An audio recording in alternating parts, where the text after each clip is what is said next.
Hello, welcome back. Hope you enjoyed last week's solve from Iceland. We're back in the warm today, back to normal, and this week we're going to have a look at an Everyman. Link is in the description as usual. Give it a go. Okay, this is number 3982, 12th of February.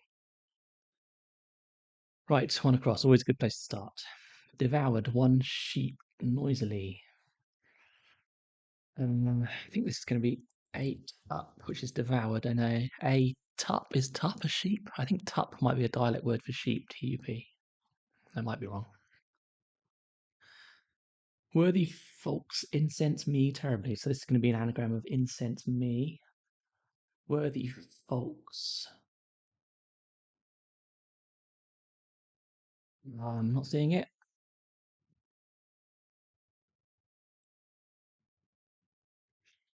Worthy folks. Eminences. It's quite a tricky start, isn't it? In France, slight appetite taking only part. In France, slight. So petit. Yeah, petit. French word for small or slight. And then it's only part of the word appetite. Growth in understanding.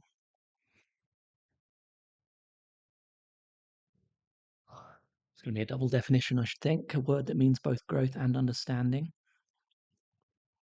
Accumulation. No.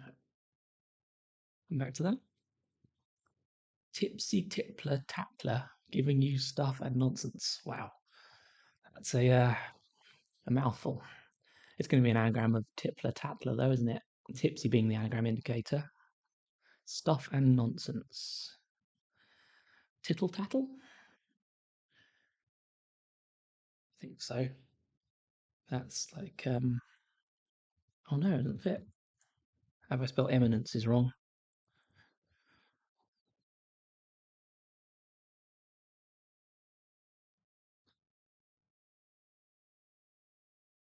Come back to that. You shouldn't have small infatuation in Australian state. You shouldn't have, right? Australian states, what we got? Victoria, New South Wales, Queensland, South Australia, Tasmania. That fits. You shouldn't have small infatuation. You shouldn't have tar, thanks, and small, S, like on a clothing label, and infatuation, mania. Tasmania. Where to cook morsel for Tolkien's hero. The hob is where to cook, and a morsel is a bit, and we get the hobbit. Either side in scrimmage might be hurt.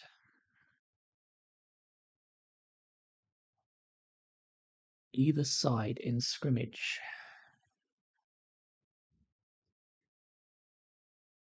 I see, it's saw. So the two end letters of the word scrimmage are S and E, and if we're saying either side, it's S or E, and it gives us saw. A little bean tip as topping in canapé. A little bean tip.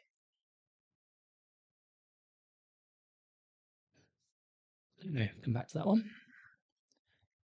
Opening part of chain letter. Inlet.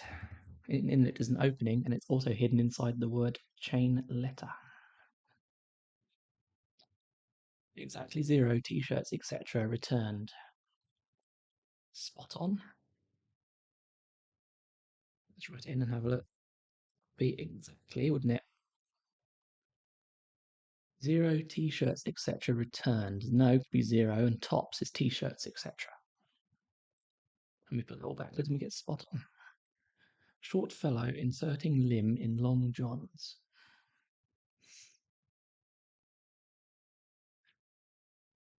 No, back to that. How about this one? Sporting co let in. It's how parliamentarians are chosen. It's going to be election, isn't it?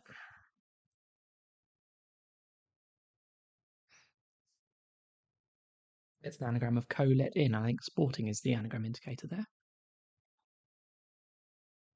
Translation of banal epic, obvious anagram, not up to the job.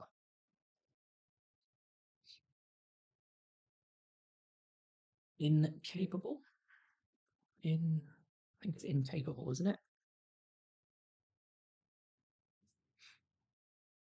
Not starting rhinoscopic process, finally wanting changes for one with incredible nasal abnormality. Wow, that's a long clue.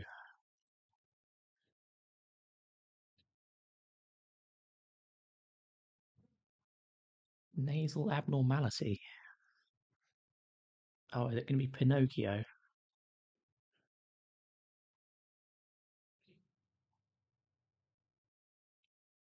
I'm going to guess it's Pinocchio. Not starting rhinoscopic.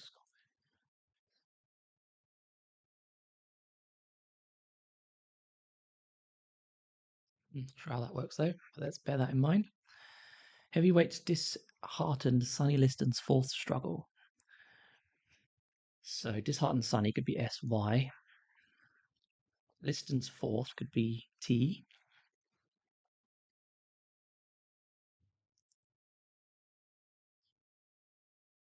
Or heavyweights. Uh, Tyson, that's a heavyweight.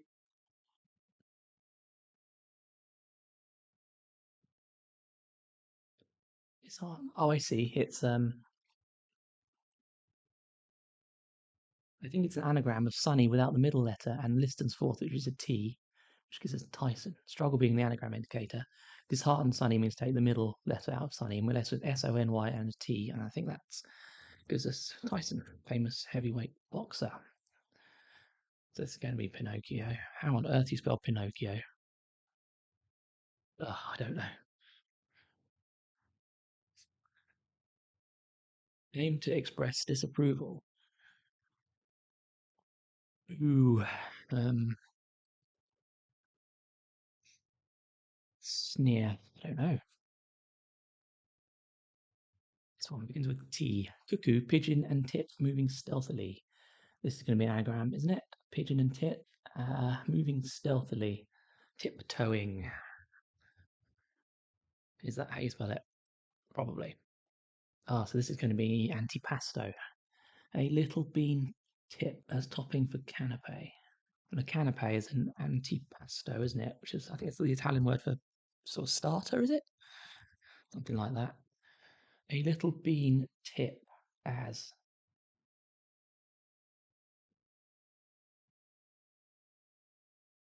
Where's tip? A little bean tip as. Oh, I see. It's hidden in the phrase bean tip as topping. It's hidden in those four words, isn't it? Starting with the A in bean and ending with the O in topping. Antipasto. That's a nice one. Oh, is this one tipsy tippler? Tattler, giving you stuff and nonsense. Going to be prattle, something prattle.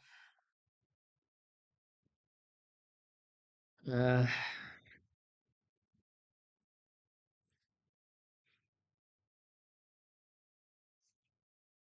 Brittle prattle or something.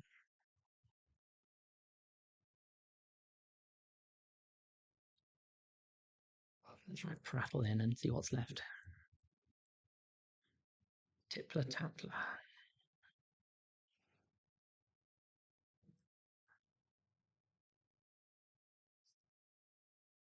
I'm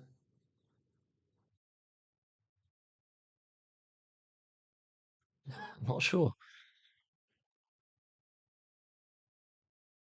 Hmm. Aim to express disapproval. What's this one then? Growth in understanding.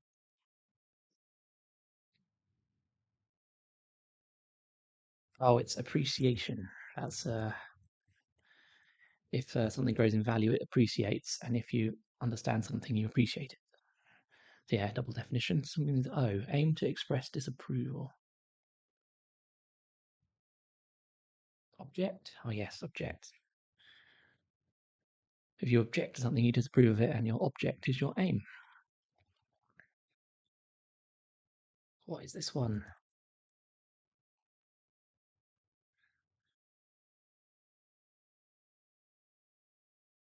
Prittle prattle, I think. Prittle prattle. Is that a word? It is now. Prittle prattle. Not a phrase I've ever used. With coins of little value, every man's heading to find boozer. But yeah, this is a very much a crossword ease one. If you knew before doing getting into crosswords that a sou, S-O-U, was a low valued coin, then I don't believe you. But it comes up in crosswords quite a lot because I suppose the combination of letters S-O-U is quite common but hard to clue. So yeah, sou is I believe it's a French coin of some sort of very small value. So if you ever see that in a clue, think about a sou. And of course, the heading to Everyman's letter E and souse. A souse is somebody that's drunk too much. Far from welcome, seeing football team gathering in vain, not half. United, it's going to be something, isn't it? Uninvited? Yes. Uninvited. So it's united with inside we've got in and half of the word vain. So vain, not half. Very nice. Former, EX, husband wrapped and sermonized with a Z. Sermonized. Espoused. Ex. Um, husband. And I can back to that one. This one begins with J. Mutual club. Joint. Joint is mutual, is joint club.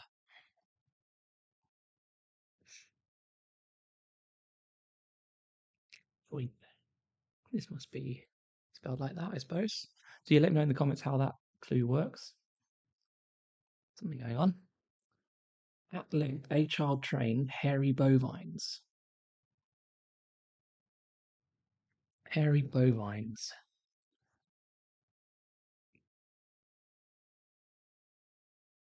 Looks like an anagram, doesn't it? Trained being the anagram indicator. So we want 14 letters. Yeah, that is 14 letters. So at length, a child, anagram it, and we get a hairy bovine of some sort. Son caused online trouble, proceeded without urgency. Strolled. Sun is S, like, I don't know what context other than crosswords sun is S, but S for son and D for daughter, very common in crosswords. And then trolled is cause online trouble.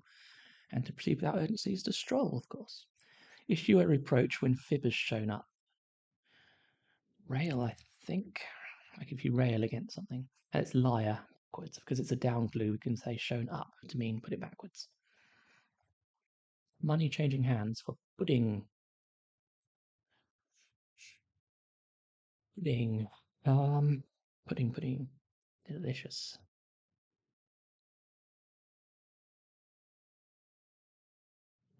Changing hands often means change an R to an L or an L to an R. Go left and right, changing hands. This must be joint here then. Club. I suppose.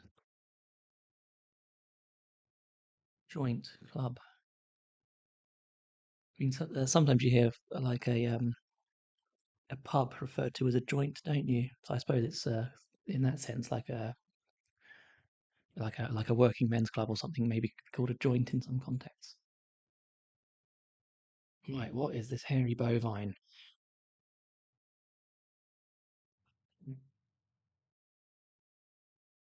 Natal's yammering animal, large antelope primarily.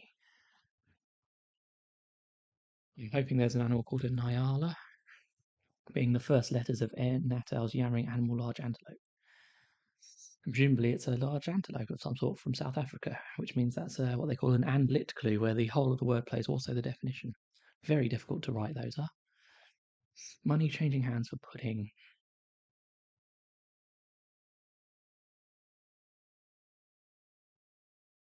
Pudding. Don't know. Gold, Dutch, and Italian in financial examination. Well, that's audit. So that would be AU is gold in French. Dutch. Don't know why Dutch is D. Why is Dutch D in IT for Italian? I don't know why Dutch is D. Is that normal? Anyway, it's audit, which is an audit is a when an independent third party comes in and has a look at the books and records of a business and expresses an opinion on whether they're true and fair or not. It's good fun. Right, the short fellow inserting limb in long johns. Limb, so that's probably arm or leg.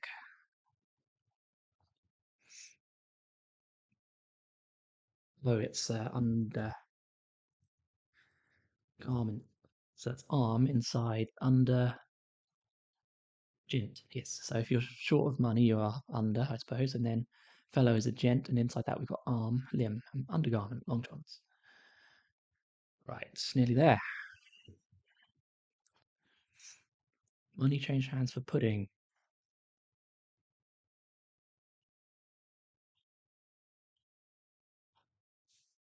Pudding. I don't know what that is. Former ex-husband wrapped and sermonized. Don't know why that's spelled with a Z.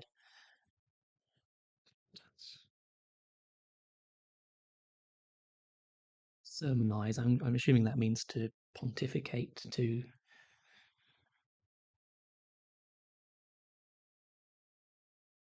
was it espoused? Tiptoeing. Is tiptoeing right? It's got to be right, isn't it? Yeah.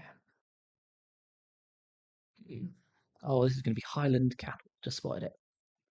Highland cattle, which is a big, hairy sheep of some sort, isn't it? Former husband.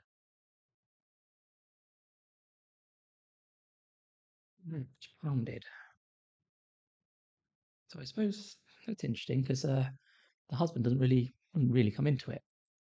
It would work without the X for former works on its own, but I think X here means former husband, which is interesting.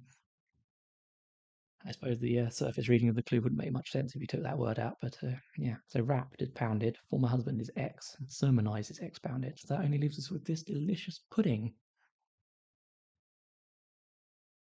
Money changing hands for pudding.